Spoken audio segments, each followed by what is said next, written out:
И я могу только положительно отозваться о работе нашего примара Николая Харлампиевича Дудогла, потому что за все эти годы очень много сделано в детских садах города. В нашем детском саду в первую очередь была большая проблема с ограждением детского сада.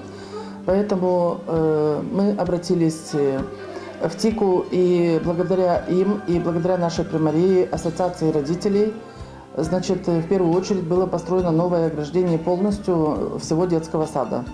Затем веранды на участках детского сада, очень которые нужны нам и в летнее время, и в весеннее время, тоже были все в аварийном состоянии. Поэтому их все снесли, и полностью все веранды, абсолютно на всех участках, тоже новые. Это все тоже было сделано благодаря примарии и ассоциации родителей.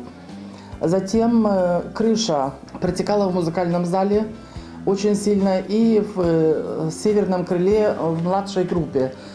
Обратились мы также за помощью в примарию, и в очередной раз нас услышали, откликнулись, и благодаря ФИСМе тоже грант был полностью. Имеем новую кровлю. В 2011 году она была завершена в декабре месяце.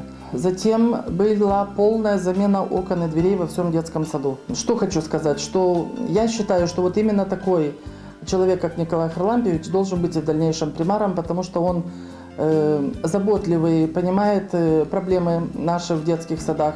Я знаю, что и во школах многих тоже очень много сделано. Такие же проекты были, как и в наших детских садах. Поэтому думаю, что мы должны 14 июня сделать правильное решение и выбирать Николая Харлампиевича Дудогла.